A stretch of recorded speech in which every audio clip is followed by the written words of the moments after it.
네, 반갑습니다. 오늘은 이제 10일 반갑습니다. 차시 어세스먼트 네. 앤 피드백이라고 하는 어, 내용에 대해서 설명을 할 텐데요.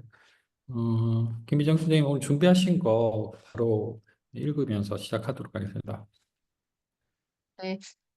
챕터 11번 해서 e-러닝의 평가 및 피드백 준비했습니다. 처음으로 데보라 에보트 박사님께서 이 피드백이나 평가에 대해서 이야기하신 부분을 제가 좀 정리해서 왔는데요. 음. 잠시만요. 지금 제가 글이 안 보여서. 네. 첫 번째로 미래의 학습 생태계가 학습자의 데이터 관리와 처리를 변화시킬 것이라고 주장한다.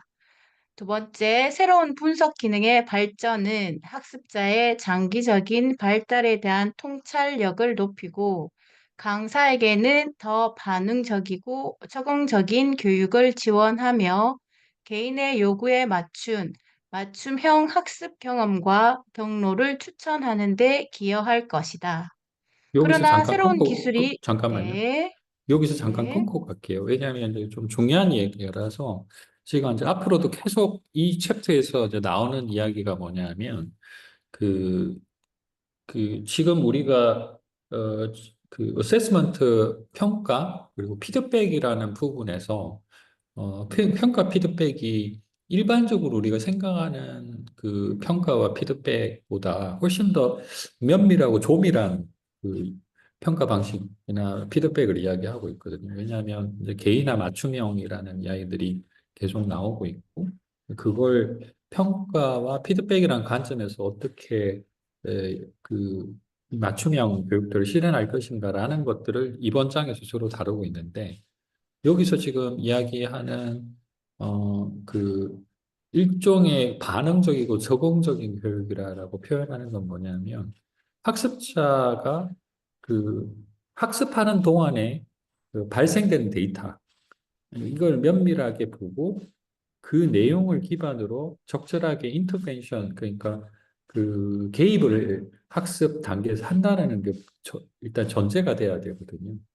그렇기 때문에 지금 그동안에 우리가 총괄평가? 보통 뭐 우리가 중간고사, 뭐 기말고사 이런 형식의 평가 방식으로는 개입하기가 사실은 좀 힘들죠. 온라인 학습 방식으로 보면. 근데 만약에 우리가 데이터를 굉장히 조밀하게 볼 수 있는 그런 분산학습 환경이다라고 하면 그 학습자의 그때그때 이 상태에 따라서 적절한 개입들이 들어갈 수 있기 때문에 그동안의 중간고사, 과제, 그리고 기말고사 같은 걸 통해서 뭔가 평가하는 것보다는 훨씬 더 다양한 어떤 방식의 피드백들이 가능하다는 그런 의미로 이해를 하시면 될 것 같아요.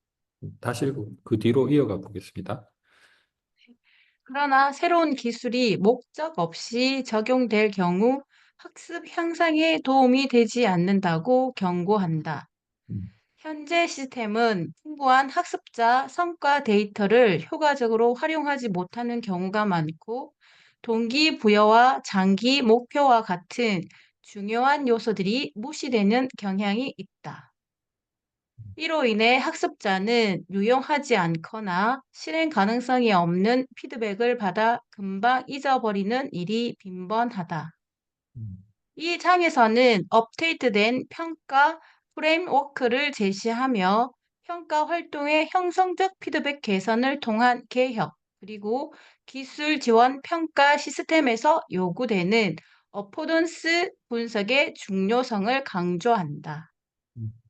그러니까 이 분이 나름 그 아까 말씀드렸던 그 평가와 피드백이라고 하는 일종의 이제 그 우리가 개입이라고 하는 학습 프로세스에 있어서 개입들을 어떻게 할 것인지를 이제 기술적인 부분에 의존을 할 수밖에 없는데 그러면 그 이렇게 다양한 기술 환경들을 그러면 어떻게 그냥 활용할 것인가가 실제로 더 중요하다라는 거죠. 기술이 있다 하더라도 우리가 그걸 아무 목적 없이 이걸 사용했을 경우는 오히려 더 불편함이나 교육 효과가 떨어질 수도 있다라는 건데 이걸 가장 그 중요하게 생각하는 포인트를 이분은 학습자와 관련돼 있는 동기부여, 장기 목표 이렇게 셋 이야기를 하고 있는 것 같아요.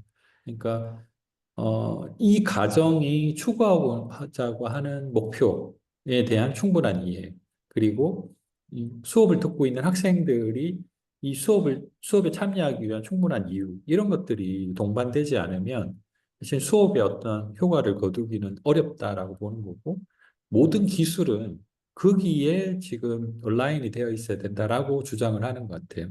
그래서 이분의 입장은 어쨌든 우리가 지금 단순하게 어, 뭐 평가와 피드백을 어떻게 할 것인가라는 것들을 기술적으로 다루는 것이 아니라 훨씬 더 근본적인 이제 학습 관리의 차원에서 어떻게 기술과 연결시켜서 이런 그 평가와 피드백이 이루어질 수 있게 하신가라는 전략적인 차원에서 지금 이야기를 하고 있는 것 같아요. 그래서 업데이트된 평가 프레임이라는 표현을 쓰는 것 같아요. 이게 단순히 그냥 하나의 어떤 그 방법론이나 스킬이나 이런 것들이 아니라 일종의 개념이라든지 전략 같은 개념으로 정리가 되어 있어야 된다라고 생각하는 것 같습니다. 내용 넘어갈까요?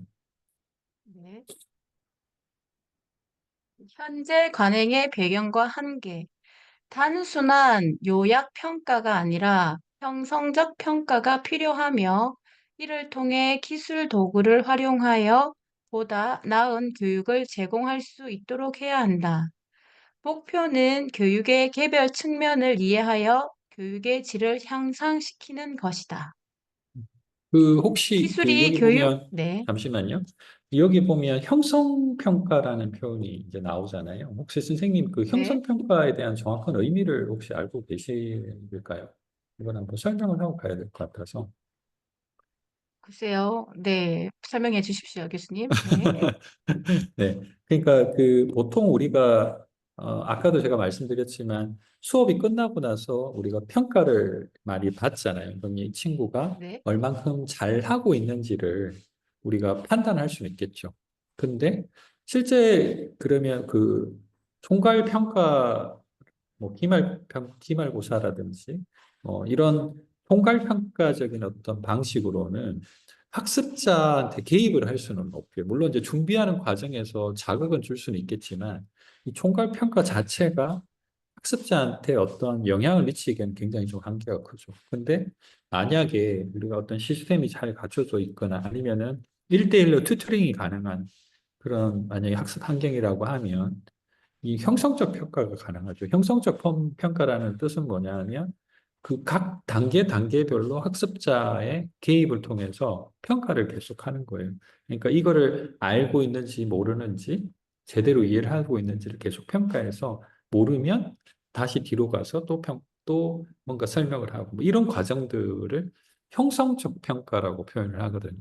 그러니까 우리가 형성적 평가는 실제로 학습자가 어, 그 성장하는데 굉장히 큰 그 영향을 주죠. 하지만 우리가 중간고사, 기말고사 같은 총괄적 평가는 실제로 학습자한테 개입을 하기 힘들기 때문에 그냥 그 이 사람이 어느 정도까지 도달했는지를 확인하는 거 말고는 사실 다른 기능이 없다는 거죠.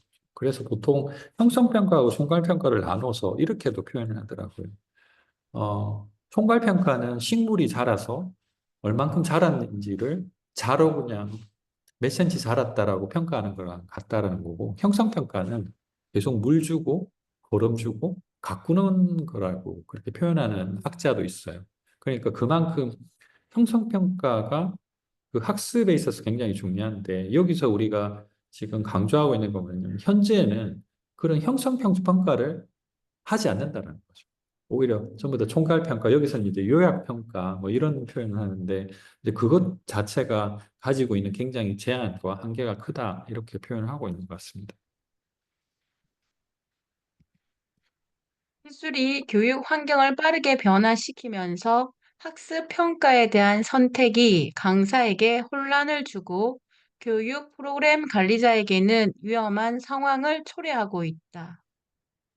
프로그램, 강의성, 결과에 대한 책임 중심의 데이터가 넘쳐나고 있지만 이러한 기록은 특정 학습 목표와 연결된 데이터가 독립적으로 수집되고 관리되는 경우가 많다. 여기 잠깐 끊고 갈게요. 이게 연구에, 좀 네. 어려운 이야기라서.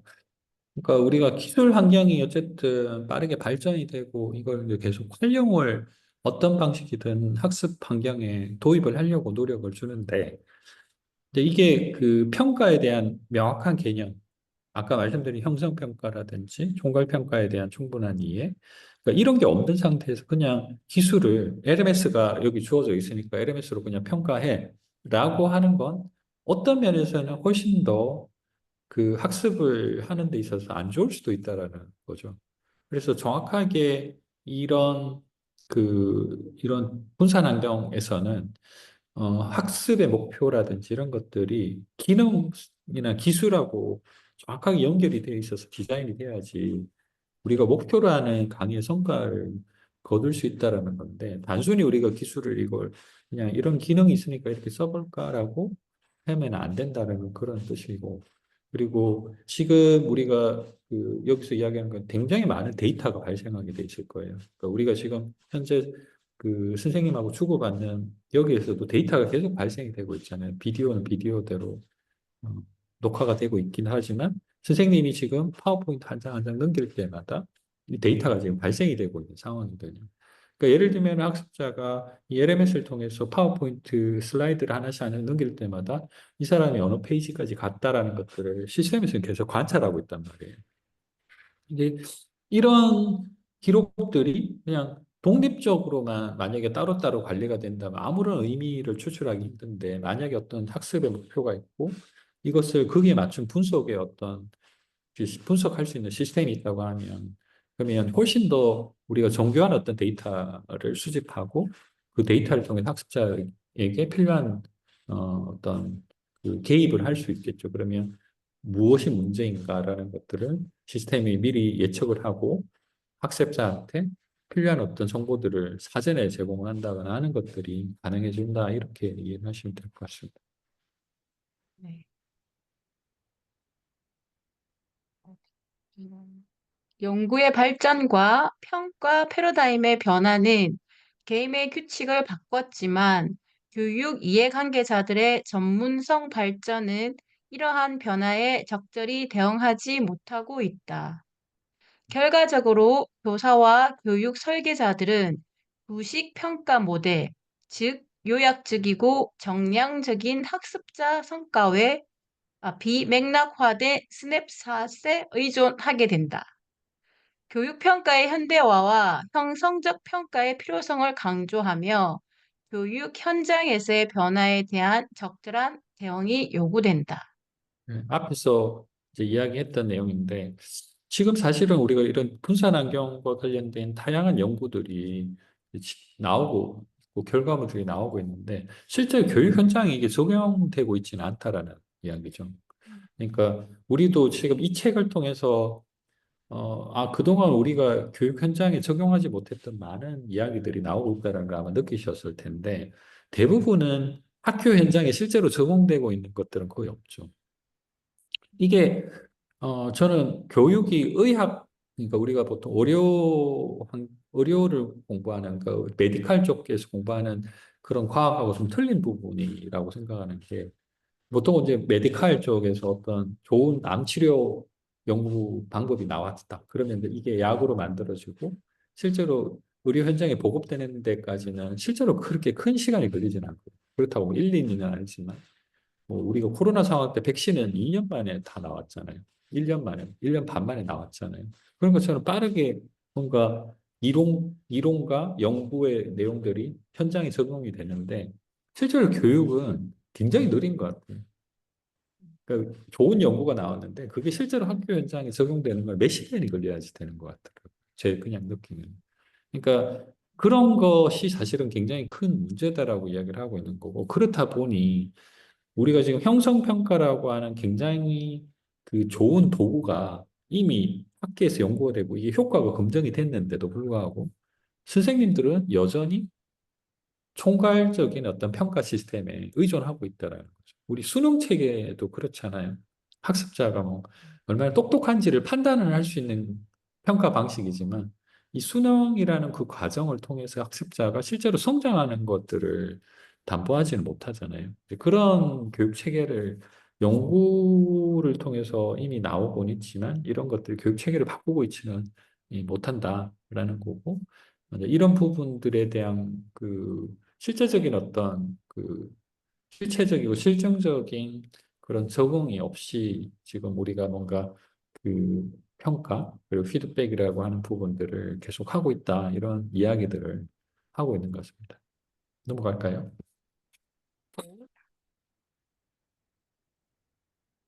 네, 발레리 슈테와 매튜 벤츄라는 오늘날의 많은 교실 평가가 딥러닝이나 복잡한 역량 습득을 지원하지 않으며 일반적으로 학생이나 학생 그룹을 한 시점에 판단하도록 설계되어 있다.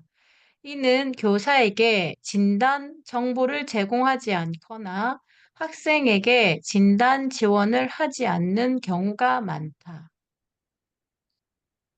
기술의 그러니까 발전은, 네, 앞에서 이야기했던 걸 다시 반복을 하고 있습니다. 그러니까 발레리 슈트, 매튜 벤츄라라고 하는 교수님도 똑같은 방식으로 학교 현장에서는 계속 총괄 평가에 의존하고 있다라는 거고, 지금 우리가 어떤 데이터를 수집해서 딥러닝을 활용하면 굉장히 많은 인사이트를 얻을 수 있는데도 불구하고, 우리가 분산 환경이라고 하는 것들을 적절하게 활용하지 못하거나 아니면 데이터를 무시해버리기 때문에 실제로 학습자한테 적절한 피드백을 주기가 지금 굉장히 어렵다. 이렇게 보고 있는 것 같아요.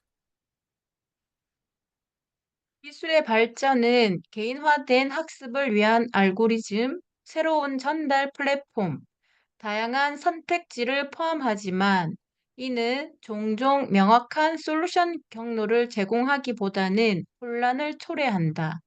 참신한 기술의 효과나 복잡성으로 인해 설계 결함이 가려질 위험이 있다.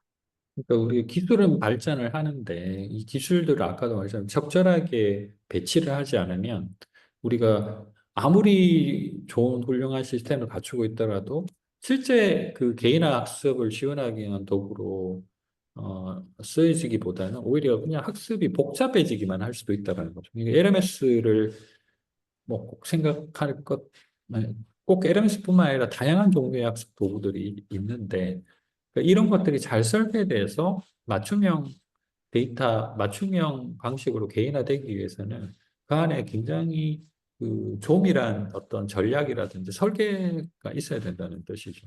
그래서 이런 것들이 지금 그 다양한 관점에서 학습 설계라는 것들을 볼 수 있는데 이 챕터에서는 평가와 피드백이라고 하는 그 관점에서 어떻게 이 학습을 설계할 것인가, 이 기술들을 활용할 것인가, 이것이 굉장히 중요하다라는 것들을 강조하고 있는 것 같습니다. 연구 기반 원리에 기반한 학습 과학은 이러한 문제를 해결하는 데 도움이 될 수 있다. 가상현실이나 교실, 세미나 등 다양한 학습 환경에서 학습 과학의 역사, 원리, 프로세스는 학습 생태계 설계자와 개발자에게 귀중한 툴킷이 된다. 현재 교육 평가의 효율성을 개선하고 학습 경험을 향상시키기 위한 필요성을 강조한다. 네. 그러니까 여전히 연구 중심적으로는 다양한 어떤 그, 그 결과들이 나오고 있는 것 같다라는 이야기를 하는 거예요. 그러니까 학습과 관련돼 있는 다양한 연구 활동들이 지금 진행되고 있고, 실제로 이제 그런 연구된 내용들을 잘 활용을 하면 실제 교실 환경들, 오프라인에서 일어나고 있는 이 교실 환경들에 대한 수업 개선 효과도 생기지만, 실제로 우리가 앞으로 다가올 새로운 어떤 미래 학습 환경, 여기서는 이제 가상현실 뭐 이렇게 표현했지만, 이 가상현실 같은 데서도 그럼 어떻게 우리가 학습을 설계할 것인가 뭐 이런 것들에 대해서 유용한 어떤 정보를 우리가 얻을 수 있다라는 거죠. 이제 그게 평가와 피드백이라는 관점에서도 이제 이게 굉장히 의미가 있다라고 이야기를 하고 있는 것입니다. 넘어가시죠. 네. 평가를 위한 전제 조건, 필수 사항. 존 해티는 학습의 필수 요소로 도전 과제와 피드백을 축으로 이 두 요소가 평가의 기초라고 강조한다. 도전 과제가 충분하지 않으면 학습자의 뇌에서 신경 연결이 강화되거나 변경되지 않으며 유용한 피드백이 없으면 학습자는 현재 또는 미래의 학습 목표와 자신의 성과를 연관시키지 못하고 맹목적으로 행동하고 있다. 그러니까 과거의 여기서는 교육, 네, 네, 여기서는 그 도전 과제와 피드백 이제 그렇게 표현했는데 결국에는 그 적절한 작업, 목표 의식, 동기부여 이런 것들이 없으면 학습자가 자발적으로 참여하기는 어렵다는 뜻이죠. 이제 그럼에도 불구하고 또 계속 지속적인 어떤 피드백이나 적절한 피드백 이런 것들이 매우 중요하다는 거죠. 이게 내공학적으로 보더라도 이 두 가지가 전제되어 있지 않으면 이게 학습자의 어떤 학습 효과를 끌어올리기는 어렵다라고 보는 거죠. 선생님 혹시 이제 저희 수업이 좀 독특하잖아요. 네. 예, 이게 이제 이런 방식으로 다른 교수님들 하시는지 모르겠지만 저는 나름 이런 고민을 했던 것 같아요. 그러니까 어떻게 학습, 처음입니다. 네. 예, 예. 어떻게 하면 네. 학습자분들이 그 참여를 적극적으로 할까라는 가 이거에 저는 되게 중요하다고 생각했는데 예를 들어서 제가 일방적으로 이 내용들을 강의를 비디오로 만들어서 만약에 한 일주일에 하나씩 올리는 것 저한테는 어쩌면 더 쉬운 일일 수도 있어요. 근데 우리가 그렇게 하면 선생님은 저를 통해서 과거의 저와 그냥 이야기하는 걸 들을 뿐이지 저하고 인터랙션을 하기 힘들잖아요.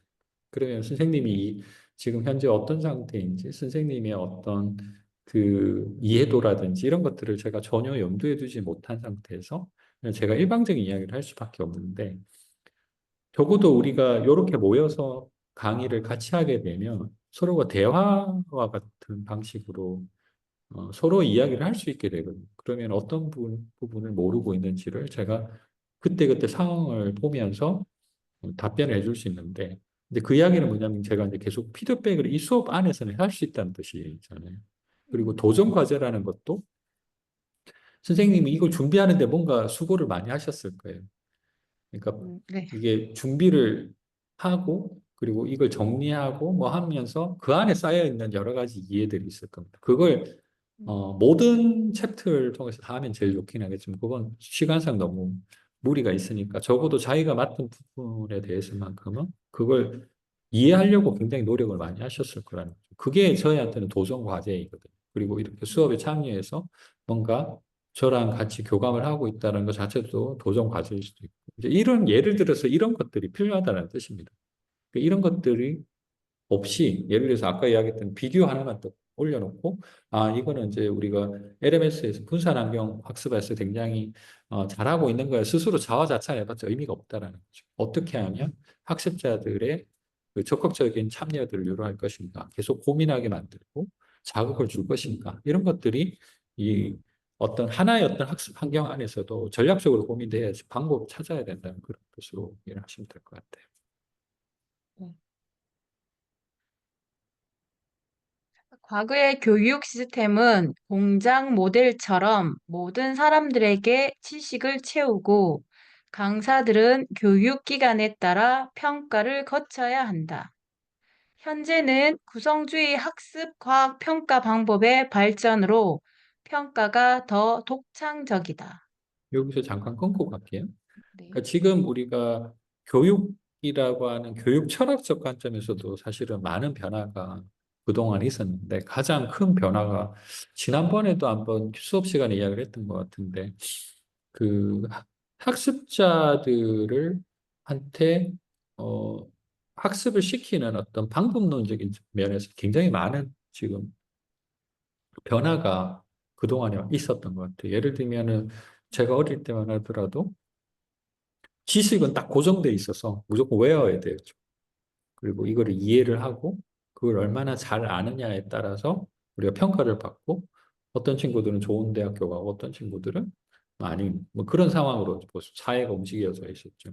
그리고 그에 따라서 학교 교육도 그렇게 움직여졌는데 지금은 사실 그렇게 만약에 교육을 무조건 일방적으로 한다고 하면 사실은 그 굉장히 어려움이 많을 거예요. 왜냐하면 이미 이제 교육 체계도 많이 바뀌었지만 학생들이 생각하는 방식 자체가 예전하고 많이 틀리죠. 우리 때는 그냥 때리거나 아니면은 공부 잘하는 친구한테 상을 주면 사실은 공부하는 어떤 환경들이 만들어졌는데 지금은 계속 선생님들이 애들을 설득하면서 하고 있잖아요. 그게 어떻게 보면 선생님들한테 굉장히 큰 스트레스일 텐데 어쨌든 환경이 바뀌었는데 여기에는 중요한 교육적 철학의 변화의 맥락이 있는 거죠. 예전에는 보통 이걸 이제 행동주의, 뭐 인지주의, 뭐 네. 이렇게 이제 보통 이야기를 했던 것들을 지금 구성주의적인 방식으로 학생들의 참여를 유도하는 방식으로 바뀌고 있기 때문에 그래요. 구성주의 핵심은 그거잖아요.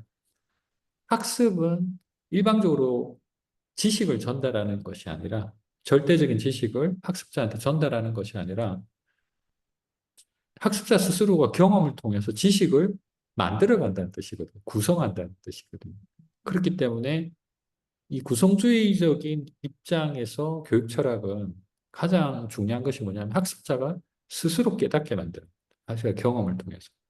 그래서 이 방식으로 만약에 평가를 한다면 굉장히 어려워지죠. 예전에 만약에 우리가 행동주의나 뭐 인지주의적 개념으로 지식이 딱 고정돼 있고 그걸 얼만큼 이해하고 있느냐를 평가하는 건 굉장히 쉬워요.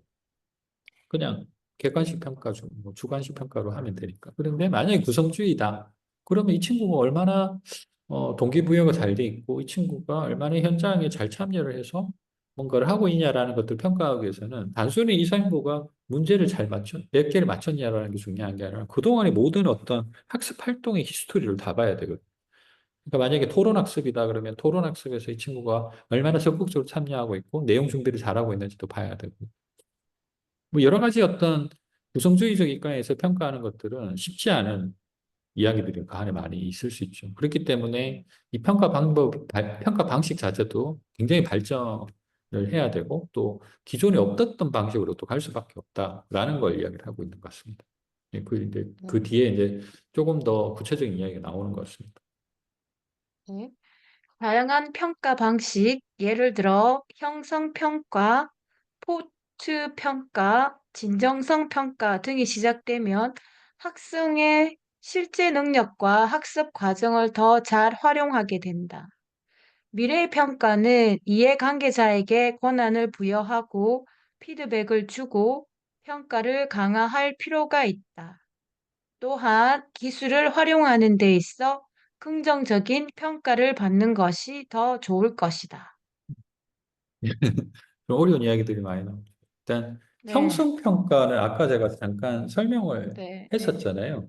그리고 이제 네. 포트 평가라는 거는 포트폴리오 평가라는 걸 이야기하는 것 같아요. 아, 그러니까 네. 포트폴리오라는 거는 이 사람이 그동안 뭘 만들었느냐라는 걸 보는 거잖아요. 그러니까 이 학습 과정을 통해서 이 친구가 어떤 결과물들을 만들었는지를 이제 보는 거죠. 그 안에 음, 과제물도 있긴 하겠지만 예를 들면 뭐 어떤 경험에 대한 어떤 기록이라든지 뭐 비디오 영상도 될 수 있고 뭐 그런 것들을 다 평가하는 거고 진정성 평가라는 거는 그런 거죠. 그러니까 그 약간 내재되어 있는 이 친구의 어떤 태도라든지 이런 것들을 이제 보는 거죠. 그러니까 이런 것들을 뭐 꼬집어 내기 위해서는 우리가 뭐 어떤 설문 같은 걸 할 수도 있고 인터뷰를 할 수도 있고 그 여러 가지 방법을 쓰겠지만 어쨌든 이런 것들을 다 묶어서 이제 평가를 할 수밖에 없다는 거죠. 그러니까 이게 이제 구성주의적인 입장에서 학습을 평가하는 그런 방식인데 이제 이렇게 됐을 때 실제적인 어떤 그 평가가 이루어지면서 더 중요한 건 형성적 평가가 가능하다라는 거죠.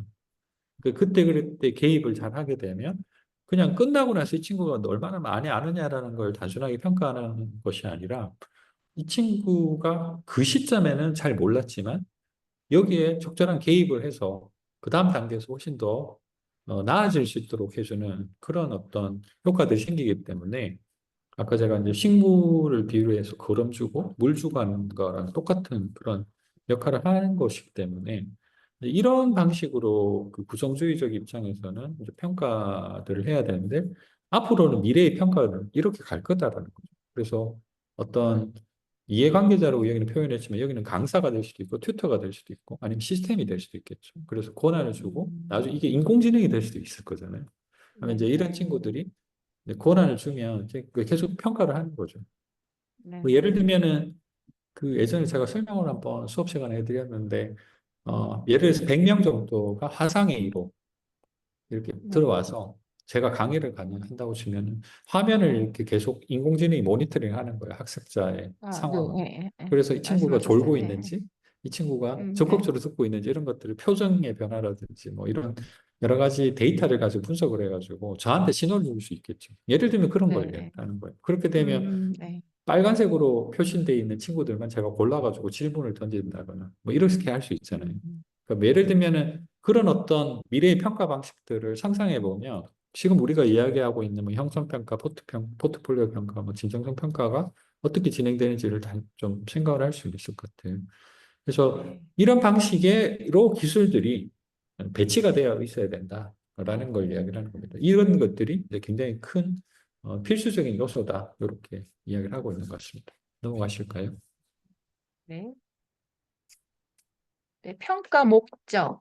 평가는 학습 결과를 개선하기 위한 의사결정 도구이지만 종종 책임을 묻는 데 사용된다. 이는 학습에 대한 유용성을 떨어뜨릴 수 있다. 수잔 햇필드는 평가의 초점이 독특한 데이터를 수집하는지 아니면 학습 개선을 위해 데이터를 활용해야 하는지를 지적한다.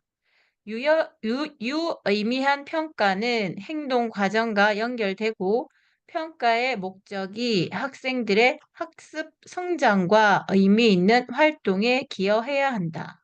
네. 그래서 지금 이것도 아까 이야기했던 걸 계속 반복하고 있어요. 평가의 목적이 뭐냐? 그러니까 단순히 이 어떤 식물이 얼만큼 자랐느냐를 평가하는 거는 쉽죠. 자만 되면 네. 되니까.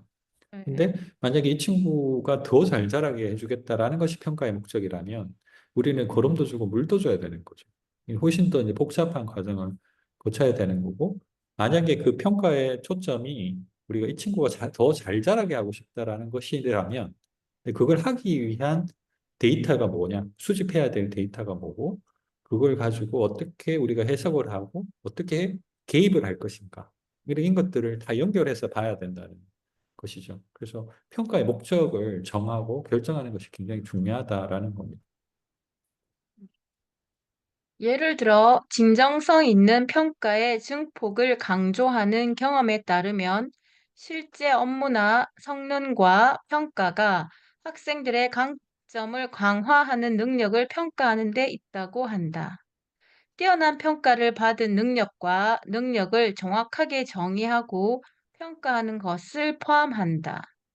평가의 진정한 목적은 학생의 학습을 향상시키고 데이터를 통해 개선 사항을 도출하는 것이다.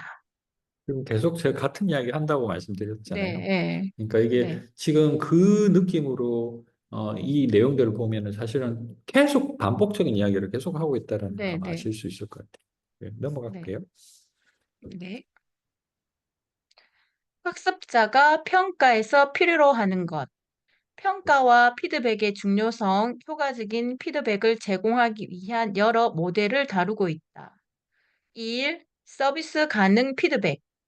평가의 존재 자체로 학습에 영향을 미치며 학습자는 테스트를 받을 것이라는 사실을 인지하고 행동을 변화시킨다. 평가 후 학습자는 자신의 기술을 기억하고 발휘하도록 자극을 받지만 수집된 데이터가 실제로 적용되지 않을 경우 그 가치는 감소한다. 양질의 피드백은 학습자와 조직의 개발을 지원하며 효과적인 피드백은 학습 과정을 개선하는 데 필수적이다. 끝까지 로이스 하시죠. 예. 세들러는 네, 피드백이 단순히 기록되거나 요약되는 것이 아니라 적절한 조치를 취할 수 있는 형태로 제공되어야 한다고 강조한다. 이를 통해 제어 루프를 닫을 수 있다. 피드백은 성과 관찰, 조언, 성찰적 질문 등을 포함하며 과거, 현재, 미래의 성과에 대한 정보를 제공한다. 그러나 피드백이라는 용어는 모호하게 사용되고 있으며 보다 명확한 정의가 필요하다. 네. 그 지금 뭐 어려운 용어들 좀 섞여 있고 뭐 제어롭고 뭐 이런 이야기도 나오고 있는데 결국에는 우리가 그 평가를 하는 데 있어서 무엇이 중요하냐라는 것들을 하나씩 하나씩 지금 나오고 있죠. 그러니까 여기서는 평가 관련돼서 크게 세 가지 정도의 요소를 중요하게 보고 있는데 그 중에 하나가 지금 에, 좀 여기서는 서비스 가능 피드백이라고 해석을 하셨는데 좀 유용한 피드백 이렇게 판단할까요? 효과적인 피드백 이렇게 그냥 이해를 하면 될 것 같아요. 그러니까 평가 자체만 하더라도 사실은 학습에 끼치는 영향이 많죠. 왜냐하면 좋은 점수를 받기 위해서 학생들이 실제 노력을 하니까요. 그러니까 우리가 개입이 네. 있든 없든 어쨌든 우리가 기말고사, 중간고사라고 하는 그 방식 때문이라도 열심히 공부하는 학생들은 항상 존재해요. 모든 학생은 네. 아니지만. 네. 그렇지만 이렇게 되면은 굉장히 극단적인 상황이 벌어질 수밖에 없죠. 잘하는 친구는 계속 잘하고, 못하는 친구들은 계속 못하는 그런 상태로만 가게 만드는 그런 어떤 효과가 있는데, 근데 만약에 우리가 지금 아까 말씀드렸던 형성적인 어떤 그 개념의 그 평가가 중요하고 그걸 목표로 우리가 평가의 목적을 만약에 정의를 했다면 그 다음에는 우리가 어떻게 그러면 피드백을 줄 것인가라는 것들을 굉장히 중요하게 생각해야 된다는 거죠. 왜냐하면 학습자는 내가 공부를 잘하고 있는지 그리고 어느 수준에 있는지 그리고 내가 나아지고 있는지를 계속 궁금해하거든.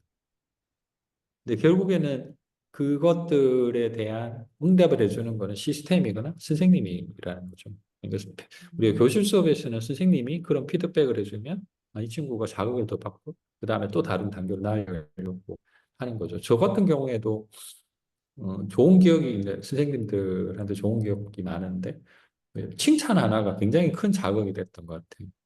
그럼 어떤 네. 이야기, 어떤 수업이 있을 때, 뭐 별거 아닌데 제가 뭐 질문을 잘했다거나 아니면 뭐 수업 준비를 잘해서 받았던 어떤 그런 선생님이 조그마한 피드백이 그 다음에 또 뭔가를 더 하게끔 만들어주는 그런 역할을 했던 것 같아요. 그러니까 실제로 이런 효과적인 피드백은 학습의 효과성도 높이는데 굉장히 이제 중요하다라는 거죠. 그러니까 이게 로이스 세들러라는 분이 이제 여기서는 피드백이 단순히 기록되거나 요약되는 것이 아니라고 했잖아요. 그러니까 우리가 이것 자체를 그냥 내가 형식적으로 너 이거 틀렸고 이거 왜 틀린 거야라고 이야기하는 것 자체가 중요하다고 생각하는 게 아니라 이 친구하고 저하고 어떤 학습자가 교사 혹은 시스템과 계속 연결되어 있다라는 느낌을 줘야 돼요. 그래서 계속 관찰하고 있고 관심이 있다라는 것들을 시스템이 느낄 수 있도록 만들어주는 게 굉장히 중요하더라고요. 그냥 단순히 이례적으로 너 이거 문제 틀렸는데 이거는 여기서 어떤 문제가 생겼어라고 이야기하는 게 아니라 적절하게 그 타이밍에 맞춰서 피드백을 계속 유지를 해주는 것이 훨씬 더 중요하다라는 이야기를 하는 것 같습니다. 그래서 네. 여기서는 이제 피드백이라는 것을 다양하게 뭐 여기서는 성과 관찰, 조언, 성찰점, 질문 뭐 이런 것들을 다 포함하고 과거, 현재, 미래의 성과에 대한 정보까지 제공한다. 이 이야기는 한 어떤 이벤트로서 피드백을 이야기하는 것이 아니라 그러니까 이 학습이라는 것이 지속되는 이 모든 과정에 그리고 학생이 이 수업에 참여하기 전부터 이 수업이 끝나고 나서 그 이후에 다른 수업을 듣거나 아니면 사회에 나갈 음. 때까지의 피드백 전체를 다 하나의 피드백이라고 봐야 된다는 거죠. 그래서 그런 관점에서 관찰, 조언, 질문 이런 것들이 적절하게 섞여야 되는 거죠. 그러니까 이게 굉장히 중요하다라는 뜻으로 지금 여기서 강조를 하고 있습니다. 그래서 피드백이라는 것 자체를 정확하게 정의를 내리는 것이 어, 의미가 있다. 이렇게 보고 있는 것 같습니다. 네. 네, 넘어가실게요. 네. 네, 연결되는 건데요. 네, 교사와 트레이너가 피드백을 제공하는데 어려움을 겪는 이유는 다음과 같다. 학습자가 자급의 경계가 모호할 수 있음. 학생들이 암적 지식을 인식하지 못할 수 있음. 학습자가 피드백을 신속하게 적용하지 못하는 경우가 많음. 존 해티와 헬렌 티펠리의 모델은 이들은 학습자가 성과와 관련하여 세 가지 질문에 답해야 한다고 주장한다. 나는 어디로 가고 있는가? 성과 목표에 대한 정보. 나는 어떻게 가고 있는가? 진행 사항에 대한 피드백. 다음 단계는 어디일까요? 향후 단계에 대한 피드포워드. 패티와 팀페리는 피드백의 네 가지 범주를 정해야 한다. 첫 번째, 과제에 대한 피드백. 두 번째, 과제 처리에 대한 피드백. 세 번째, 자기 조절에 대한 피드백. 네 번째, 개인의 자아에 대한 피드백. 네. 네. 피드백이 굉장히 다양합니다. 그죠? 네. 우리가 그냥 단순하게 문제를 맞췄다, 안 맞췄다, 무엇 때문에 틀렸다, 뭐 이런 이야기를 그냥 피드백이라고 생각할 수 있는데, 네. 예를 들면 지금 과제를 이제 제출을 하셨잖아요. 지금 네. 과제를 두 개를 이제 제출하셨고, 제가 아직 점수도 안 네. 줬고, 아무런 피드백을 안 줬는데, 그러니까 이런 네. 것들도 하나의 피드백이 될 수 있고, 지금 근데 저는 이제 그거에 대한 별도의 피드백을 안 주는 이유가 지금 우리가 피드백을 하고 있다고 생각을 하거든요. 네. 그러니까, 그러니까 이런 선생님이 준비하신 거에 대해서 지금 하나 한 줄, 한 줄, 한 줄 다 보고, 무언가 빠진 게 있는지, 혹은 놓친 게 있는지, 혹은 잘 준비를 하셨는지, 이런 것들에 대한 피드백을 지금 이 수업 시간 동안에 계속 하고 있는 거거든요. 이게 이제 수업이면서 네. 일종의 이제 피드백 전략일 수도 있는 거죠. 근데 만약에 네. 이제 피드백을 제공하는 어려운 부분들이 여기다 기술이 있는데 학습자가 작업의 경계가 뭐할 수 있다라는 건 뭐냐면, 학습자가 내가 어디까지 공부해야 되는 거지? 라는 것을 정확하게 이해를 못할 때 이게 어려움이 있을 수 있다는 거죠. 그러니까 이게 학습의 목표라든지 학습의 어떤 그 분명한 어떤 그 성과 목표가 있을 텐데 이걸 제대로 못했을 때, 이걸 인지를 못했을 때 이런 어떤 피드백을 제공하는데 무름이 있다라는 거죠. 그러니까 예를 들어서 이게 처음에 제가 그 오리엔테이션이라고 하는 수업을 통해서 앞으로 이런 걸 합니다라고 제가 사전에 사실 모든 학생분들, 선생님들 다 모셔놓고 제가 이야기를 드렸었잖아요. 근데 만약에 그 네. 과정에 빠져 있다고 생각한 상태에서 어느 날 갑자기 수업 참여하세요라고 하는 것과 뭔가 앞에서 오리엔테이션을 충분히 하고 이 수업의 목적이 뭐다라는 것들을 설명하고 와서 하는 것들 굉장히 큰 차이가 있을 거예요. 이제 그 예를 들면은 그런 것들이 학습자들이 이 학수업에 참여할 때 내가 무엇을 기대해야 되고 무엇을 얻어갈 수 있는지에 대해서 명확한 어떤 그 경계가 설정이 될 수 있다는 뜻인 거고요. 그것이 굉장히 중요하다라는 것들을 강조를 하고 있는 것 같습니다. 그리고 학습자가 뭔가를 도움을 받기를 바라는 그런 기대를 하고 메시지를 보냈는데, 과제를 제출했는데, 아무런 응답이 없을 경우. 이것도 이제 음. 선생님하고의 어떤 교감이 단절되는 그런 상황이기 때문에.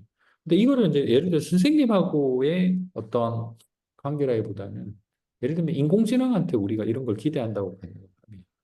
인공지능한테서 우리가 인공지능이 어떤 방식으로 피드백하는 걸 할 건지를 누군가는 설계를 할 거지 않습니까? 그럼 그 설계할 때 이런 것들이 다 반영이 돼 있다라고 생각하시면 편할 것 같아요. 네. 그리고 존 해티라는 분과 헬렌 팀펄리라고 하는 분의 네. 모델에 의하면 이 세 가지 질문이 굉장히 중요하다라고. 나는 어디로 가고 있나? 그러니까 이게 아까 성과 목표라고 했던 부분. 어떻게 가고 있나? 그러니까 어떻게 우리가 이런 성과를 달성할 수 있느냐에 따른 과정에서의 어떤 피드백 이런 게 굉장히 중요한 거고. 그럼 이 수업이 끝나고 나면 나한테 뭐가 더 중요해질까? 무엇을 해야 될까라는 것에 대한 그 어떤 그 목표의식 아니면은 그 다음 단계의 어떤 인사이트 시사점을 주는 것이 굉장히 중요하더라고요. 네. 그러니까 이 수업이 완결된 수업이다라고 생각하기보다 이 수업을 통해서 뭔가 동기부여가 되는 그리고 그 다음 단계로 더 나아갈 수 있게 해주는 거 이런 것이 가장 더 나은 피드백이다라고 생각을 하는 것 같아요. 저도 선생님들한테 원하는 게 있다면 이런 것 같아요. 이 수업 자체는 굉장히 어려웠을 것 같아요. 용어도 어렵고 내용도 처음 보는 것들도 많고 이해하기도 사실 어려운 내용인데 근데 여기에 어떤 의미가 하나 모든 분들한테, 어떤 분들한테 발견이 돼서, 나 요거 좀 더 공부하고 싶은데, 라고 하는 어떤 동기부여가 되면 충분할 것 같아요. 그런 어떤 음, 피드백을 생각하시면 될 것 같아요. 그래서 음, 여기서 제가 하는 네 가지 범주는 과제에 대한 피드백, 과제 처리에 대한 피드백, 자기 조절에 대한 피드백, 개인 자아에 대한 피드백, 이렇게 네 가지 정리했는데, 과제에 대한 피드백은 이제 충분히 아마 이해를 하셨을 것 같아요. 우리가 지금 하고 있는 것도 과제에 대한 피드백이고, 과제 자체를 어떻게 처리를 하느냐라는 것 자체도 굉장히 이제 중요하다라고 보고 있는 것 같아요. 그리고 조절, 뭐, 이게 예를 들면은 그 과제를 어느 시점까지 제출해야 되는데, 그 마지막 단계까지 제출하시는 분도 있고, 일주일 전에 제출하는 사람도 있고, 뭐 예를 들면 이렇게 나눠줄 수 있잖아요. 뭐 이거는 이제 일종의 자기 조절하고 관련돼 있는 부분이니까 좀 일찍 제출하는 분들한테 피드백을 하는 방법과 마지막까지 시간을 끌다가 제출하신 분들의 어떤 피드백은 달라져야 될 수 있다는 거죠. 음, 그리고 개인 자아에 대한, 그리고 지금 선생님, 모든 선생님이 각자 다른 환경에서 이 수업을 듣고 계시거든요. 어떤 분들은 실제 수업 현장에 계신 분도 있을 거고, 어떤 분들은 네. 뭐, 방과후 학습 교사로 참여하신 분들도 있으시고, 그리고 아무런 교육하고 관련 없지만 개인적인 호기심으로 여기에 참여하시는 분, 뭐 이런 분들도 나눠져 있죠. 그러니까 이런 분들이 가지고 있는 각각의 어떤 수업을 대하는 태도들이 있다라는 거죠. 근데 그거를 존중하면서 우리가 뭔가 수업을 하는 것도 일종의 피드백에 있어서 굉장히 중요한 요소다라고 음, 일을 하고 있는 것 같습니다. 넘어가 볼까요? 네. 네.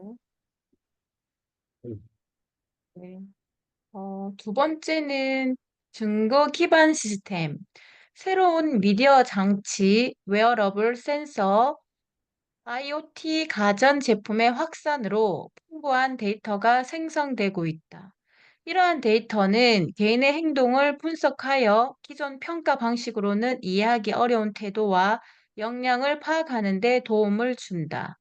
발레리 슈테와 동료들은 스텔스 평가라는 개념을 제안하였다. 이는 평가가 과제 내에 통합되어 자연스럽게 이루어지는 것을 의미한다. 스텔스 평가는 연속적이고 확률적인 방식으로 진행되며 특정 유형의 역량을 측정하기 위한 유용한 방법으로 권장되고 있다. 지속성, 창의성, 자기 효능감, 개발성, 팀워크와 같은 역량은 평가하기 어려운 특성을 가지고 있다. 수태는 평가를 숨기는 것이 아니라 과제 내에서 자연스럽게 통합되어야 한다고 강조한다. 예. 네. 그러니까 이게 정보 기반이라는 말은 우리가 일상적으로는 잘 쓰지 않는 말이죠. 근데 에비던스 베이스드 시스템이라는 것이 나온 배경이 좀 있어요. 이것도 지난 수업 음, 시간에 한번 이야기를 한 적은 있는데, 어, 교육은 대부분 다 정보기관에서 예산을 활용을 해서 보통 시스템이 돌아가게 돼 있잖아요. 대부분. 물론 이제 네네. 직업교육이라든지 좀 특수한 교육들은 꼭 그렇지는 않지만 대부분의 우리가 공교육이라는 거 하는 시스템 체계를 생각해 보면 다 국가에서 어떤 시스템 관리를 하죠. 근데 그 이야기는 국민의 세금들을 예산으로 편성해서 쓰고 있다는 뜻이잖아요. 우리나라 교육비 예산이 어느 정도 되는지 혹시 아세요? 글쎄요. 굉장히 많은 걸로 그 알고 있는데. 10조 정도 되거든요. 아, 네. 그게 뭐 음, 크게 많다라고 보기엔 건데 우리나라 인구라든지 다른 나라의 어떤 사례하고 비교를 해보면 제가 예전에 자료를 한번 찾아봤을 때 한 4년 전인가 인도하고 비슷하더라고요. 그러니까 어, 우리하고 그렇게 나라의 규모를 보면 인도가 무지무지 크잖아요. 인구도 엄청 많고. 네, 네. 근데 우리 국가 예산과 인도의 교육부 예산이 거의 비슷해요. 우리는 그러니까 그 음, 엄청난 예산들을 지금 교육 쪽에 쓰고 있다라는 그런 뜻인데, 근데 이 국가 예산을 잘 써야 되잖아요.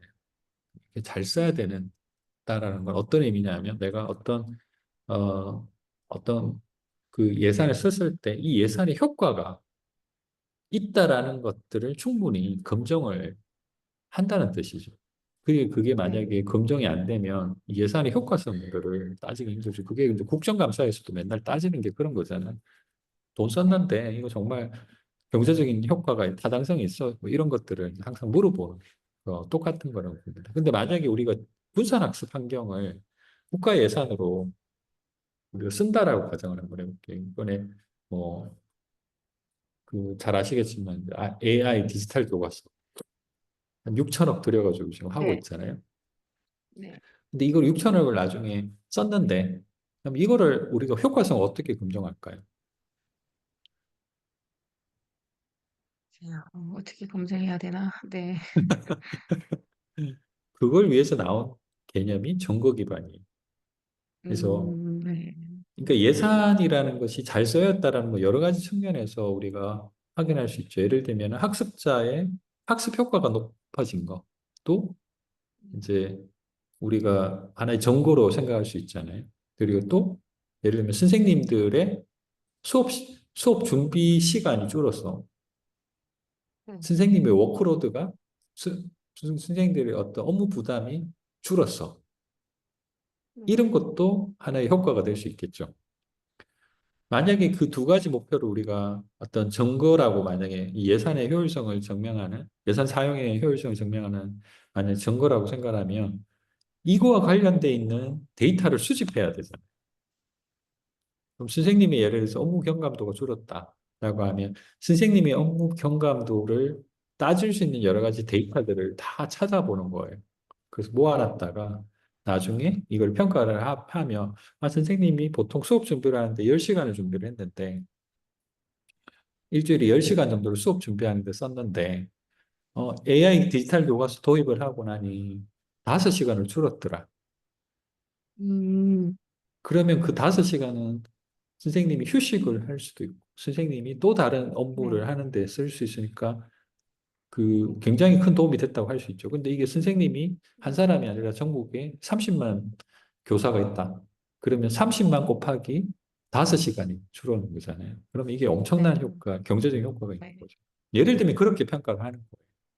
근데 네. 그것들을 어떻게 데이터를 그럼 수집할 거냐? 그게 바로 새로운 미디어 장치라든지 이런 컴퓨터와 관련돼 있는 데이터를 통해서 데이터를 볼 수 있다는 거죠. 예를 들면 이거는 그냥 네. 선생님이 수업 준비를 하는 걸 비디오로 찍을 수 있다고 가정을 해볼게요. 네. 그러면 이제 이런 웨어러블 장비나 IoT 장비를 통해서 선생님이 계속 관찰을 해서 선생님이 10시간 하는 걸 5시간 죽었더라고 이렇게 우리가 생각할 수 있다는 거죠. 근데 만약에 음, 또 하나의 측면에서 학습자의 학습 효과성을 만약에 정거 기반의 데이터로 활용을 하겠다.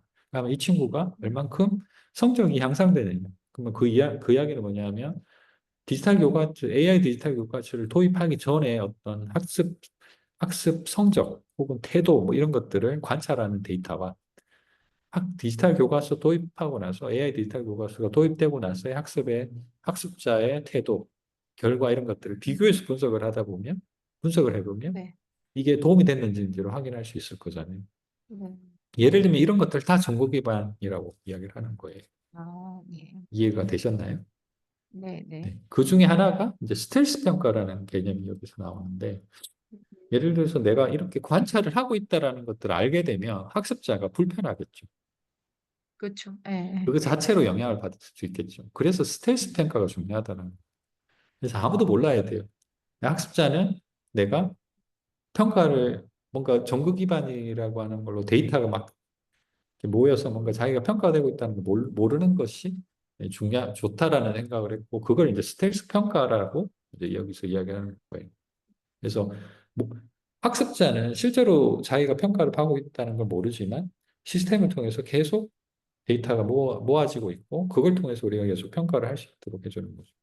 그리고 이건 단순히 어떤 전구 기반 시스템이라는 것 자체는 여러 가지 측면에서 데이터를 모아서 평가를 할 수 있는데 여기서는 지속성, 창의성, 자기 효능감, 개발성, 팀워크 뭐 이런 것들을 사실 그동안에는 선생님의 어떤 느낌으로만 알고 있었던 것들을 이 친구 보니까 되게 네. 똑똑하고 창의적이고 그리고 뭐 비판적 사고가 잘 돼 있고 팀워크도 좋고 말도 잘하더라. 뭐 예를 들면 이런 식의 어떤 관념적인 것들을 다 데이터화시키는 그런 노력들을 네. 할 필요가 있는 거죠.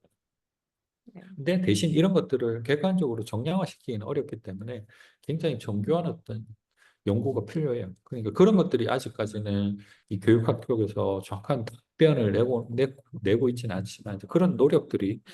앞으로는 필요하다라는 거. 이런 것들이 네. 우리가 앞으로 수업 환경 내에서 자연스럽게 통합될 수 있도록 하는 것이 중요하다. 이렇게 얘기를 하고 있는 네. 것입니다. 네. 알겠습니다. 네. 연결해서 학습 분석과 교육용 데이터 마이닝은 스텔스 평가를 지원하는 데이터 기반 분석 방법이다. 캔디스 틸 교수는 이러한 기술이 학습자의 요구를 파악하고 학습을 개인화하는 데 중요한 역할을 한다고 언급한다. 데이터는 단순히 외부 판단에만 사용되어서는 안 되며 개인과 조직이 목표를 달성하도록 지원하는 방향으로 활용되어야 한다. 자동화된 시스템의 사용이 증가함에 따라 학습자와 교사의 권한이 약해질 위험이 있다. 새로운 기술이 평가와 피드백을 개선할 수 있지만 학습자와 강사가 충분한 상호작용을 하지 못할 경우 그 의미가 감소할 수 있다. 따라서 사용자 인터페이스 UI 및 사용자 경험 UX 설계가 중요하며 이를 통해 학습자와 강사가 평가와 피드백을 효과적으로 활용할 수 있어야 한다. 네, 결국에는 이제 정부 기반 시스템의 가장 중요한 자원은 데이터죠. 그 데이터를 네, 어떻게 모을 것인가라는 것이 일단은 먼저 전제가 돼야 되죠. 예. 앞에서 이야기한 IoT 기반의 어떤 다양한 기기들을 통해서 우리가 데이터를 예를 들어 모을 수 있다라고 하면 그 다음의 단계에서는 이 데이터를 분석하는 거죠.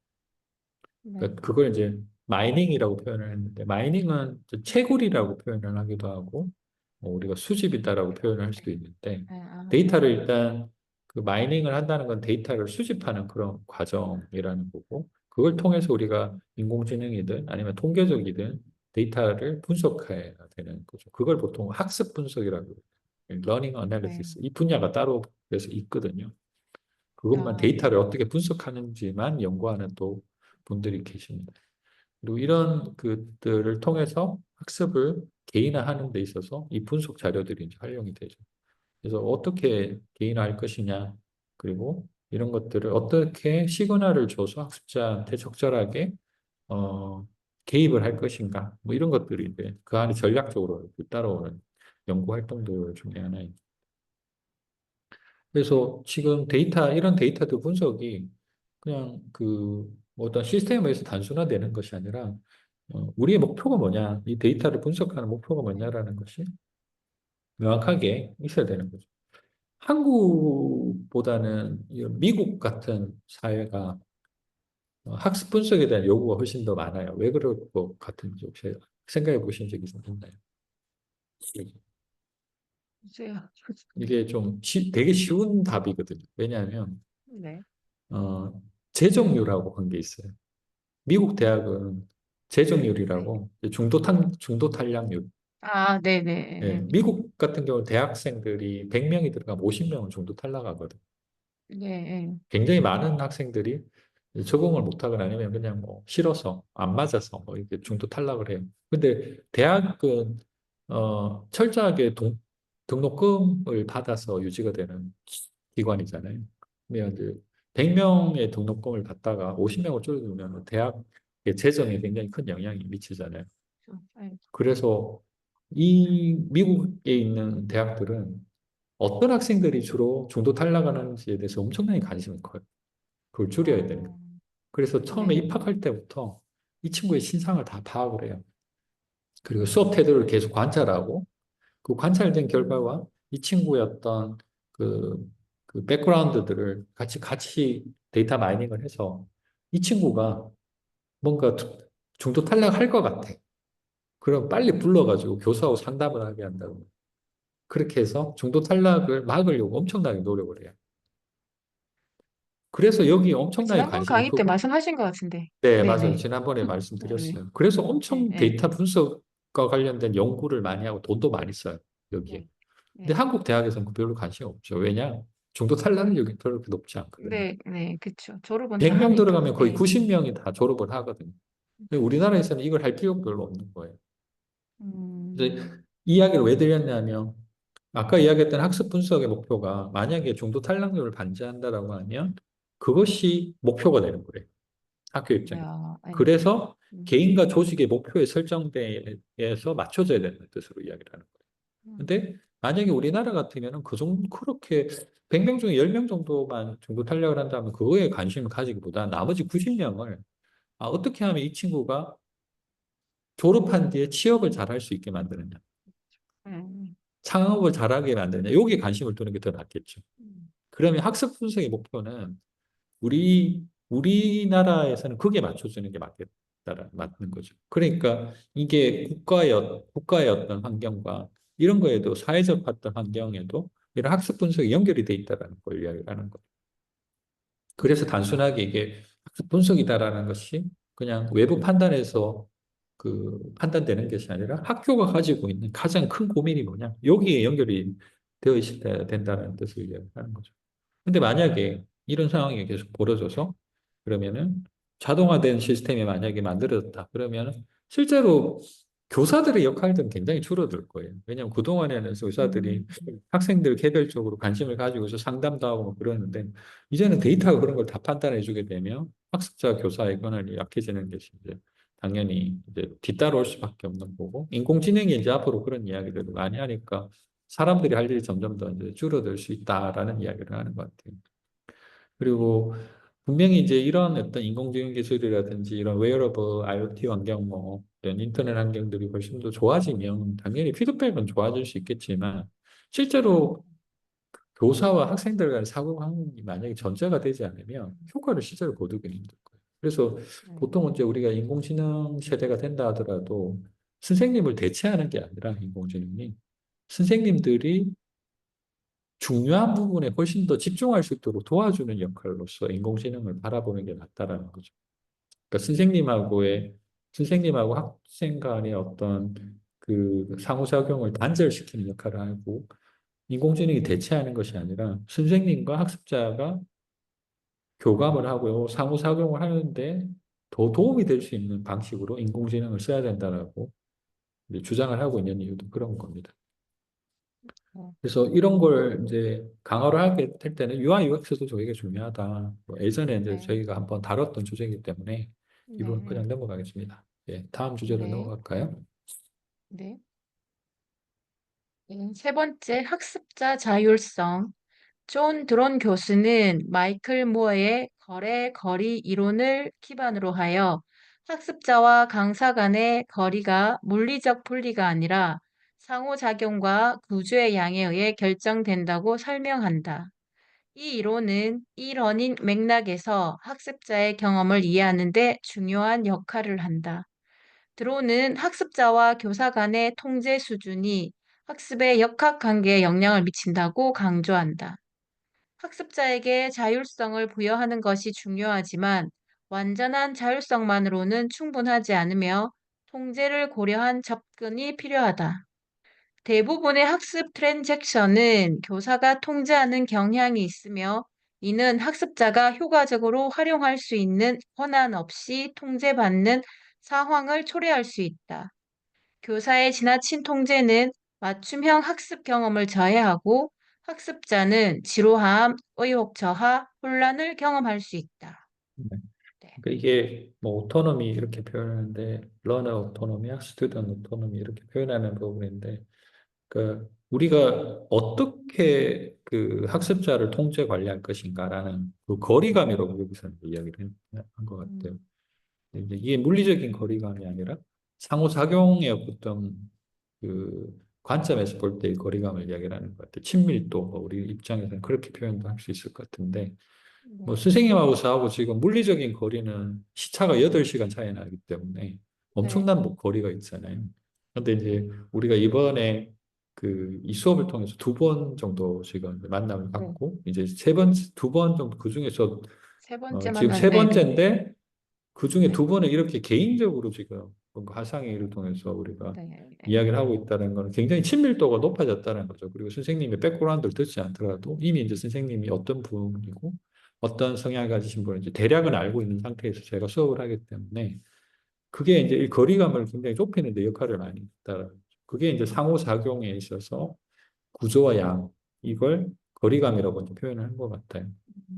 근데 네. 이런 것이 러닝이라고 하는 이런 분산 환경에 있어서는 굉장히 중요하게 크게 영향을 미친다라고 하고 있는 거고, 이제 이것이 결국에 이제 통제라는 것으로 연결이 되는 거죠. 그러니까 예를 들면은 음, 이런 수업이 우리가 거의 4개월 정도 진행이 되고 있는데 이 4개월 동안 이 거리감을 어떻게 통제할 것이냐라는 거죠. 뭐 때로는 음, 우리가 일주일에 한 번씩 계속 이렇게 볼 수도 있겠죠. 예를 들면은 뭐 일주일에 한 사람씩 여러 사람을 한꺼번에 불러가 제가 수업을 할 수도 있고 아니면 이렇게 한 사람씩 불러서 뭐 좀 작긴 하지만 기회는 적긴 하지만 4개월 동안 2번 정도의 개인적인 어떤 수업을 이렇게 진행하면서 진행하는 것도 일종의 거리감을 조정하는 거. 이게 자주 만날 것이냐, 아니면 조금 더 주기는 길더라도 개인적으로 만날 것이냐, 이거에 따라서 이제 네. 거리감이 또 달라질 수도 있잖아요. 근데 이게 이제 네. 일종의 통제를 하는 어떤 방식인데, 통제를 예를 들어서 너무 타이트하게 한다. 그럼 일주일에 한 번씩 사람들이 온라인으로 다 모이게 해서 제가 그 안에서 수업을 만약에 한다고 가정을 해보면 선생님들 엄청 싫어하실 거잖아요. 너무 힘들어요. 예. 그렇죠.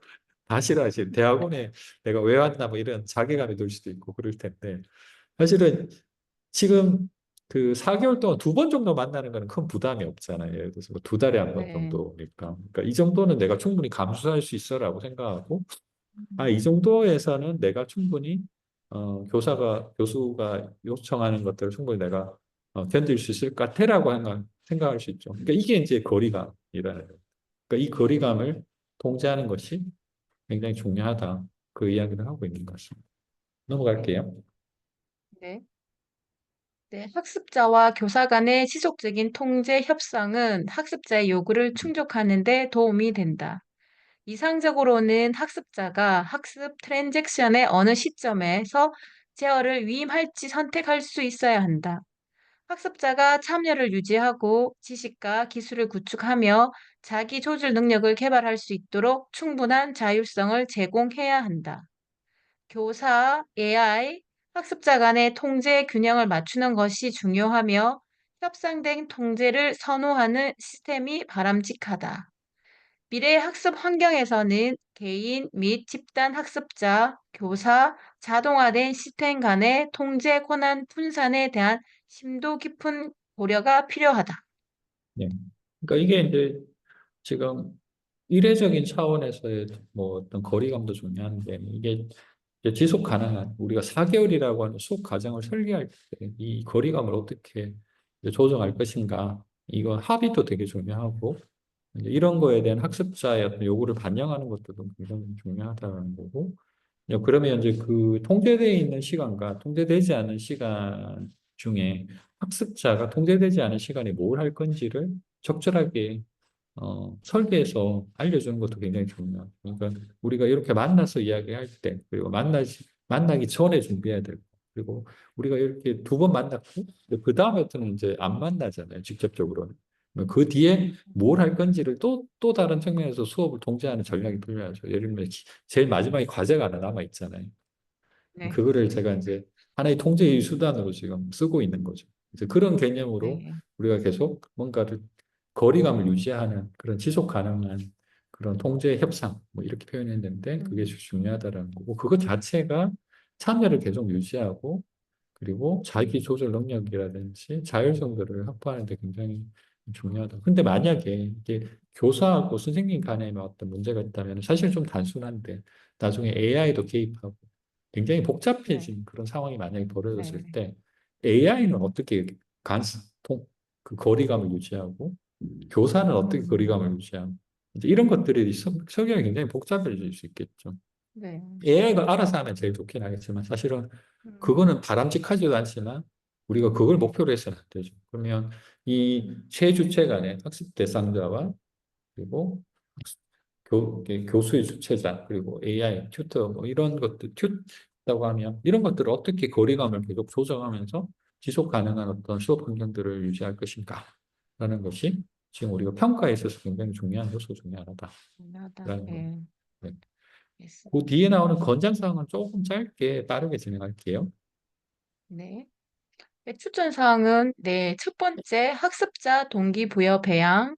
수업 설계자는 학습자의 관심과 동기를 높이기 위해 노력해야 하며 잘 설계된 평가는 학습자의 개념, 의사소통 기술, 전문성 및 판단 능력을 개발할 수 있는 기회를 제공한다. 두 번째, 학습자 중심의 평가 및 피드백 제공. 학습자는 능동적인 참여자로서 유용한 피드백을 찾는 데 적극적이어야 한다.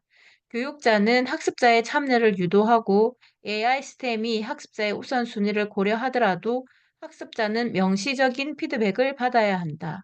세 번째, 교육과 평가의 상호작용. 교육과 평가는 상호 연관되어 있으며 다양한 평가 활동이 수업 전반에 걸쳐 포함되어야 한다. 평가의 중요성은 교육 목표의 달성 정도에 따라 다를 수 있다. 네 번째, 수집된 데이터 유형 다양화.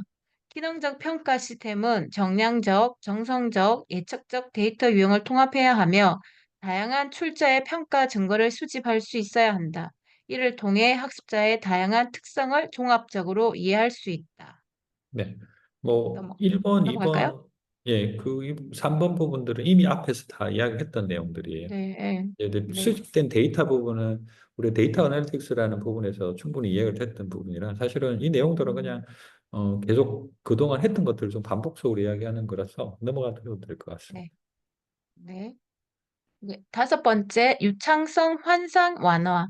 개인이 자신의 능력을 잘못 판단하는 유창성 환상을 줄이기 위해 학습자는 다양한 조건에서의 연습 평가 기회를 요구해야 한다. 인터리빙된 연습을 통해 다양한 문제를 해결할 수 있는 능력을 키워야 한다. 6. 조기의 커리큘럼 정렬 계획 수립. 좋은 평가는 수업 설계 초기 단계에서 계획되어야 하며 수업의 목표와 평가가 일치해야 한다. 평가의 역설계를 통해 수업이 목표에 맞춰 구성될 수 있도록 해야 한다. 일곱 번째, 피드백을 학습 설계에 통합. 피드백은 수업 설계 초기 단계에 통합되어야 하며 다양한 출처에서 학습자가 피드백을 받을 수 있도록 계획해야 한다.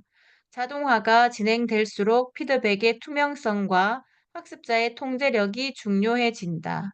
여덟 번째, 시스템 변경 계획. 평가, 수업 설계, 전달, 평가 및 측정 데이터가 어떻게 일치하는지를 이해하고 이러한 경험을 체계적으로 개선할 수 있는 메커니즘이 필요하다. 학습자를 평가 과정에 참여시키는 것도 중요하다. 네. 네. 여기에서 이제 좀 다뤄야 될 내용들 좀 있어서 조금만 이야기를 하고 넘어갈게요. 유창성 환상이라고 이제 표현을 하셨는데, 이거는 이제 개인이, 아, 나는 이 수업을 다 알고 있는 것 같아라고 생각하는 경향이 있다라는 거죠. 그런 친구들한테는 조금 더 적극적인 피드백을 줘서 자기가 얼마나 부족한지를 계속 깨닫게 만들어주는 그런 것들이 필요하다라는 걸 이야기를 하는 거고요. 그래서 네. 그런 수업이라고 하면 예를 들어서 좀 뻔하다라고 하는 수업 보통 이제 충분히 예측 가능하다고 생각하는 그런 수업이라면 그런 어떤 피드백 전략들도 굉장히 중요하다는 의미로 생각하면 될 것 같아요. 이 수업은 아닌 것 같아요. 이 수업은 원래부터 어려웠기 때문에 네, 이 부분에 원하지 해당되는 건 아닌 것 않습니다. 같아요. 네. 네, 네. 그리고 조기에 커리큘럼 정렬을 수립한다는 것은 이제 이건 역설계라고 이제 여기서 평가를 했는데 저도 그랬거든요. 이 수업의 음, 내용이 중요한 게 아니라 저는 처음에 이거 평가 어떻게 할 것인가를 생각을 먼저 했었어요. 네. 그러니까 평가를 하려고 하다 보니까 수업 방식에 대해서 거꾸로 아이디어가 나온 거거든요. 네. 그러니까 저는 그게 굉장히 중요한 전략 중에 하나라고 생각을 해요. 그러니까 우리가 처음에 우리가 늘 수업을 뭔가 디자인한다고 하면 내용 중심적으로 설계를 하잖아요. 아, 오늘은 뭘 가르치고 이렇게 하고 그럼 중간에 어떻게 평가할 것이냐는 건 그 뒤에 나오는 그런 일반적인 그런 전략인데 그게 아니라 평가를 제일 먼저 앞에 두고 이번 수업은 평가를 이렇게 하고 싶어라고 하면 그 평가 전략에 따라서 수업 설계가 달라질 수 있는 거예요. 그런 측면에서도 중요하다. 그래서 이제 초기에 커리큘럼을 만들 때 그런 전략들을 한번 고민해 볼 필요 있다라는 이야기를 하는 거죠. 그래서 그렇고 마찬가지로 평가도 그렇지만 피드백도 중간중간에 내가 어떻게 피드백할 것이냐. 학생들이 이렇게 두 달에 한 번씩 만나서 이야기를 할 것인가. 이런 것들도 일종의 피드백 전략인데 이것도 수업 설계하는 데서 굉장히 어려워요. 그렇게 되면 전체적인 어떤 수업 전략들을 설계할 때도 역설계가 가능한 거죠. 뭐 이렇게 됐을 때 학생들이 어떻게 반응할 것이고, 이건 좀 과하다, 아니다, 뭐 이런 것들을 우리가 좀 점검을 하면서 그 통합을 할 필요가 있는 거죠. 그리고 시스템 변경 계획이라는 거는 이런 거 같아요. 그러니까 이게 우리가 교사라고 해서 그거를 내가 일방적으로 다 옳다라고 주장하기보다 이게 진행하면서 학생들의 입장이라든지 이런 것들을 조금씩 반영을 하면서 맞춰줄 필요가 있는 거죠. 그리고 특히나 여기서는 평가 과정에 참여시키는 것도 좀 미하다고 표현했는데 이게 뭐냐면 예를 음, 들면 이런 거죠. 선생님 어떤 과정들을 평가할 때 제가 그냥 일방적으로 평가하는 게 아니라 다른 학생들이 다른 학생들의 수업을 아니, 과제를 평가하게 만들어서 그거를 참조해서 제가 마지막으로 평가를 하고 가중치를 둬서 다른 학생들의 평가를 예를 들어서 뭐한 30% 정도 받는다고 제 평가를 70% 한다거나 아니면 반반 한다거나 뭐 이런 것들도 의미가 있죠. 그렇게 되면 아, 네. 과제를 평가하는 학생들이 과제를 평가하는 입장이 됐을 때 다른 사람들의 과제를 보면서 새로운 어떤 인사이트를 얻을 수도 있거든. 내가 그냥 네. 단순히 그 수용자로서의 학습자의 태도와 아니면 내가 평가하는 사람에서의 어떤 그 태도는 완전히 달라져. 그러면 내가 평가를 할 음, 때, 이 친구는 뭐가 좋았고, 나보다 나아진 뭐지? 뭐 이런 것들을 계속 보게 되니까 이것도 일종의 의미 있는 그런 그 음, 피드백 전략이라고 볼 수 있는 것 같아요. 네. 네, 됐습니다. 네. 네, 그럼 결론하겠습니다. 네. 교육과 의학의 유사성을 강조하며 두 분야 모두 기술과 전문성 개발, 일관된 연습이 필요하다고 언급한다. 평가 전문가인 딜런 윌리엄의 의견에 따르면 교사는 교육이 복잡하고 어려운 과정이기 때문에 전문성 개발이 필수적이며 평생 교육만으로는 충분하지 않다고 한다. 교육에서 평가를 마스터하는 것은 응급실에서의 분류 기술을 익히는 것과 유사하며 성공적인 개입은 각 개인의 고유한 상황을 적절히 평가하는 데 달려 있다. 따라서 효과적인 훈련과 교육의 중요성은 개인의 학습 요구가 많은 건강 요구만큼이나 시급하다는 점에서 강조된다. 많은 사람들이 다양한 교육 경험을 통해 수업 과정의 신비로움을 일어설 수 있으며 더 명확한 비전이 필요하다고 제안한다.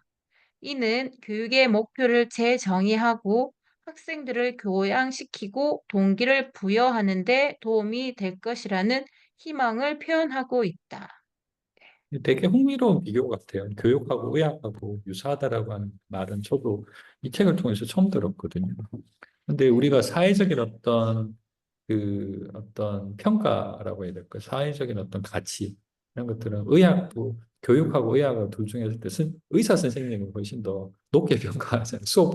그러니까 예를 들면 뭐 월급도 네, 많고, 사람 목숨, 예, 사람 목숨을 다루고 있는데, 근데 이제 왔다 갔다 교육도 하니까요. 사회적인 어떤 관점에서 보면 굉장히 중요한 역할을 하고, 여기에서는 음, 기술과 전문성이 충분히 준비되지 않으면 교육에 사실은 음, 참여하는 것이 쉽지 않다라는 걸 이야기하는 것 같아요. 의사들이 10년 동안 공부해서 전문에 따는 것처럼 교사도 네, 뭐 그만큼은 알더라도 충분한 어떤 숙달, 개발이 필요하다라는 걸 이야기를 하는 것 같고, 이게 어떤 한 번 정도의 어떤 학위를 받는 것으로는 충분하지 않고 우리가 교사들 분들은 계속 그 교원 연수를 받게 만들잖아요. 그게 이제 제도적으로 좀 장치가 돼 있기도 하고. 근데 그런 이유가 충분히 있다라는 거죠. 왜냐하면 계속 이런 상황들이 바뀌고 있고 거기에 맞춰서 선생님들이 또 변화 발전이 될 수밖에 없는 거고 평생을 다해서 이 교육 환경에서 일을 한다 하더라도 다 알 수 없는 것처럼 의사도 네, 어,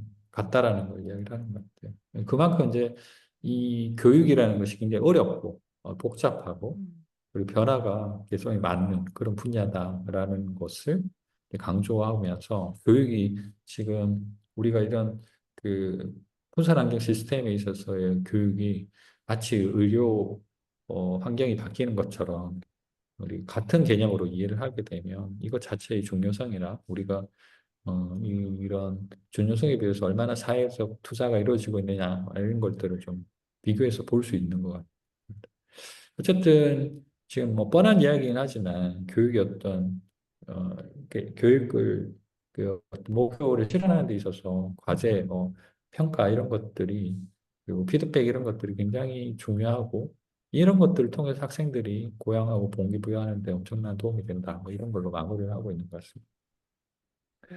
근데 어쨌든 지금 이 수업 자체는 분산 안경 시스템에서 평가와 피드백이라는 주제를 통해서 쭉 그 이것이 왜 중요하고 이것이 전략적으로 어떻게 접근을 해야 되는지 뭐 이런 것들을 하나씩 하나씩 다뤄봤는데 좀 어떠셨어요? 이 내용 보시면서? 굉장히 평가, 피드백 하면 저희들이 자주 듣는 말이잖아요. 그리고 네, 그렇죠. 모든 뭐 교육에는 항상 평가가 따르는 거고, 그럼 평가가 있으면 거기에 대한 피드백이 따라오는 건데, 음. 굉장히 어려운 말로 굉장히 설명을 하셔가지고 좀 힘들더라고요. 근데 네, 교수님하고 이렇게 이제 수업을 하면서 결론적인 거는 이제 지금 현재의 평가보다 조금 다양한 형식의 평가가 도입이 될 거다. 이제 음, 미량지향적인 음, 이야기를 이렇게 다양한 케이스로 이렇게 말씀해 음, 주시는 것 같더라고요. 그래서 음, 조금 이 말이 무슨 말이지 하고 되게 좀 어한 단어도 있었는데 이렇게 교수님하고 이렇게 음, 전체적으로 이렇게 교육을 하다 보니까 평소에 제가 생각했던 그런 평가와 피드백인데, 거기에 이제 음, 조금 더 기술이라든지 아니면 또 미래지향적인 이런 것들이 음, 접목된다라고 이제 저는 이렇게 교육해 마지막에 결론을 음. 이렇게 내리게 되었습니다. 네. 맞는지는 그 모르겠습니다, 저는 교수님. 예, 예, 당연히 뭐 맞는 말씀을 하신 거고요. 저는 이제 이 수업에서 꼭 기억했으면 좋겠다라는 단어가 두 가지인데 이제 하나는 형성평가의 네, 중요성 네, 그리고 또 하나는 네, 이제 전구 기반 이 두 네, 가지만 네, 이번 수업에서 좀 이해를 깊게 해주시면 좋을 것 같다. 나머지는 계속 지속적으로 반복될 수 있는 내용인데 지금 이번 네, 수업에서는 이 형성평가와 전공 기반 학습이라고 하는 것이 굉장히 중요한 의미를 가지고 있고요. 다른 데서는 또 이야기를 다시 들어보기는 좀 힘들 수 있기 때문에 이 부분에 대해서는 한번 리마인드를 하시고 이 수업을 좀 네. 들으셨으면 좋겠다는 생각을 합니다. 네, 네, 수업 네, 준비하시느라 수고 많으셨고요. 아쉽지만 이제 네, 마지막 수업이네요. 예, 또 고생 많이 네, 네, 하셨고 이제 또 다음에 네. 우리가 마지막 평가할 때 한번 또 뵙는 것으로 하겠습니다. 고생 많으셨습니다. 알겠습니다. 네, 고생하셨습니다. 네, 들어가십시오. 네.